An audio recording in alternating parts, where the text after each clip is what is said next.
تو میں یہ کر رہا تھا کہ نبی صلی اللہ علیہ وسلم کی جو سیرت کا سب سے بہترین پہلو ہے وہ کیا ہے؟ آپ صلی اللہ علیہ وسلم کی سیرت میں ہمیں تمام شعبوں میں، تمام معاملات میں گائیڈنس ملتی ہے۔ ہمارے نبی صلی اللہ علیہ وسلم سے ہم پوچھنا چاہیں کہ یا رسول اللہ ہمیں سونا کب چاہیے، اٹھنا کب چاہیے، تو آپ نے کیا بتایا؟ رات کو جلدی سونا ہے اور صبح جلدی اٹھنا ہے۔ آج یہ سیرت مسلمان فالو کر رہے ہیں یا گورا فالو کر رہے ہیں؟ بتائیے نا ذرا۔ گورے فالو کر رہے ہیں۔ چائنا میں آپ جائیں، سارے جلدی آپ تو کر رہے ہوں گے انشاءاللہ، صبح صبح اٹھتے ہیں، لیکن جب سویلین میں ہمارا جو جانا ہوتا ہے تو وہ اس کو فالو نہیں کر رہے۔ ہمارے نبی صلی اللہ علیہ وسلم کی غذائیں کیا تھیں؟ ہمارے نبی صلی اللہ علیہ وسلم گھر میں کیسے رہا کرتے تھے؟ ہمارے نبی صلی اللہ علیہ وسلم بات چیت کیسے کیا کرتے تھے؟ یہ جو خلق کا لفظ ہے نا، خلق، انکا لعلی خلق عظیم، اس کے بارے میں ایک کریکشن آپ ضرور کیجئے۔ ہمارے ہاں خلق کا ترجمہ یہ کیا جاتا ہے کسی سے اچھے اخلاق سے بات چیت کرنا، کسی سے نرم لہجے سے بات کرنا۔ یہ خوب سمجھ لیں، خلق کا اصل مطلب یہ نہیں ہے۔ خلق کہتے ہیں نیچر، وہ طبیعت جس پہ انسان کو ڈھالا جائے۔ ہر شخص کی ایک نیچر ہوتی ہے نا، کہتے ہیں بائی نیچر اچھا آدمی ہے، یہ بائی نیچر برا آدمی، کہہ رہے ہوتے ہیں نا لوگ، تبصرہ کر رہے ہوتے ہیں۔ تو خلق کا مطلب وہ نیچر جس پہ انسان کی پیدائش ہوئی ہے۔ اگر آپ کے دل میں کسی سے حسد ہے، جیلسی ہے، آپ کتنا ہنس ہنس کے بات کرتے ہیں، ہر بات سے پہلے شروع میں تھینک یو، آخر میں تھینک یو، درمیان میں کائنڈلی، جتنے بھی آپ اس طرح کے الفاظ لگا دیں، لیکن اگر آپ کے دل میں کسی کو خوش دیکھ کر حسد پیدا ہوتا ہے، جیلسی ہوتی ہے، تو آپ بائی نیچر ٹھیک نہیں ہے۔ شریعت آپ کے اخلاق کو اچھا اخلاق نہیں مانتی۔ آپ کے دل میں تکبر ہے، آپ کے دل میں شو مارنے کا شوق ہے۔ ہمارے ہاں اچھا اخلاق اسے سمجھا جاتا ہے کوئی نرم لہجے میں بات کرے، یہ بھی اخلاق کی ایک قسم ہے، لیکن قرآن و سنت سے جو ہمیں پتہ چلتا ہے خلق عظیم، اس سے مراد یہ ہے کہ آپ اندر سے ٹھیک ہو جائیں۔ آپ کی جو اندر کی بیماریاں ہیں، حسد، بغض، کینہ، لالچ، ایک دوسرے کی ٹانگیں کھینچنے کا جذبہ، یہ ساری چیزیں آپ میں کیا ہو جائیں؟ ختم ہو جائیں۔ تو ہمارے نبی صلی اللہ علیہ وسلم کی سیرت میں ہمیں جنگ بھی ملتی ہے، ہمارے نبی صلی اللہ علیہ وسلم کی سیرت میں ہمیں لوگوں سے لین دین کے طریقے بھی ملتے ہیں۔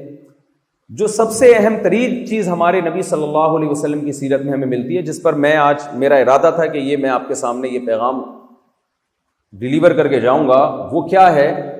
ہماری پیدائش کا مقصد۔ اسلام کے علاوہ دنیا میں کوئی بھی ایسا مذہب نہیں ہے، اسلام کے سوا دنیا میں کوئی ایسی قوم نہیں ہے جو آپ کو آپ کی پیدائش کا مقصد بتاتی ہو کہ ہم کیوں ہیں۔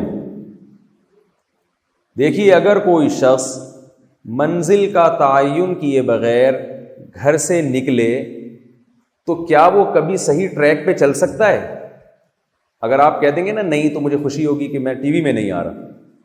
جب ٹی وی میں کوئی آ رہا ہوتا ہے نا تو پھر وہ جواب نہیں دیا جاتا اس کو، ٹھیک ہے نا۔ آپ مجھے بتائیے، آپ گھر سے نکلے، آپ کو پتہ ہی نہیں ہے کہ آپ کی منزل کہاں ہے، آپ نے جانا کہاں ہے، صحیح ٹریک پہ چل سکتے ہیں؟ آپ نہیں چل سکتے۔ ہم دنیا میں آئے اور ایک وقت آئے گا ہم اس دنیا سے نکل جائیں گے۔ ایک شخص بس میں بیٹھا اور اسے معلوم ہے کہ ایک ٹائم کے بعد مجھے بس سے اتار دیا جائے گا۔ ٹرین میں بیٹھا، اسے معلوم ہے کہ ایک ٹائم کے بعد مجھے ٹرین سے اتار دیا جائے گا۔ جہاز میں بیٹھا، اسے معلوم ہے کہ ایک وقت کے بعد مجھے جہاز سے اتار دیا جائے گا، تو اسے پتہ تو ہونا چاہیے نا کہ میں اتروں گا کہاں۔ کیا خیال ہے؟ ایسے ہی جا کے ٹرین میں بیٹھ گیا اور پوچھ رہے کہ یہ جا کہاں رہی ہے، تو یہ ساری زندگی کنفیوژن میں گزارے گا کہ نہیں گزارے گا؟ تو اسلام کا سب سے بڑا احسان اور رسول اللہ صلی اللہ علیہ وسلم کا سب سے بڑا احسان انسانیت پہ یہ ہے کہ آپ صلی اللہ علیہ وسلم نے انسانیت کو اس کی پیدائش کا مقصد بتایا ہے۔ قرآن چونکہ نبی صلی اللہ علیہ وسلم پہ نازل ہوا اور نبی کے ذریعے ہم پر پہنچا۔ آپ کسی گورے سے سوال کریں، کسی بھی دنیا میں کوئی بہت بڑا لیکچرار ہو, آپ اس سے سوال کریں بھئی ہماری زندگی کا مقصد کیا ہے, وہ ہر سوال کا جواب آپ کو دے سکتا ہے, لیکن اس سوال کا جواب اس کے پاس نہیں ہے. یہ واحد قرآن ہے جو بتاتا ہے. وہ کیا کہتا ہے قرآن؟ الذی خلق الموت والحیات لیبلوکم ایکم احسن عملا.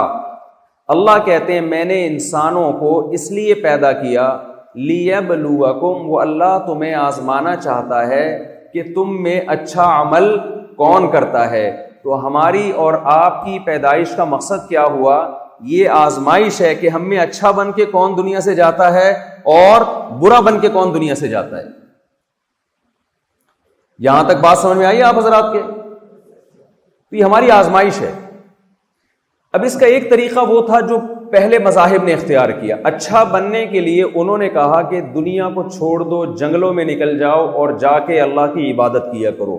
جو جتنی زیادہ عبادت کرے گا آخرت میں اس کا مقام اتنا ہی اونچا ہوگا. لیکن نبی صلی اللہ علیہ وسلم نے ہمیں یہاں بھی گائیڈ کیا کہ اچھے کی ڈیفینیشن یہ نہیں ہے کہ تم دنیا چھوڑ کے کہاں نکل جاؤ, جنگلوں میں, یا 24 گھنٹے کے لیے مسجدوں میں جا کے بیٹھ جاؤ.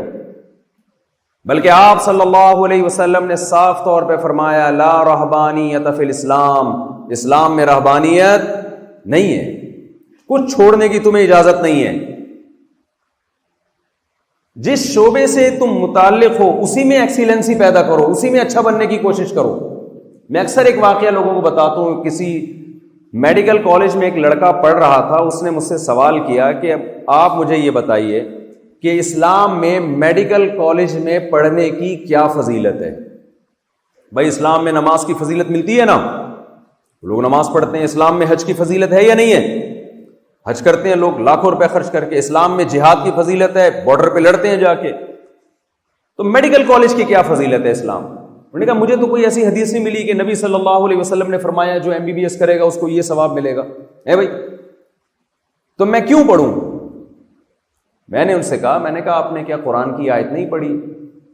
من احیاہا فکأنما احیا الناس جمیعا, جس نے ایک انسان کی جان بچائی اس نے گویا تمام انسانوں کی جان بچائی. تو آپ کیا سمجھتے ہیں کہ ڈاکٹر اس فہرست میں داخل نہیں ہے؟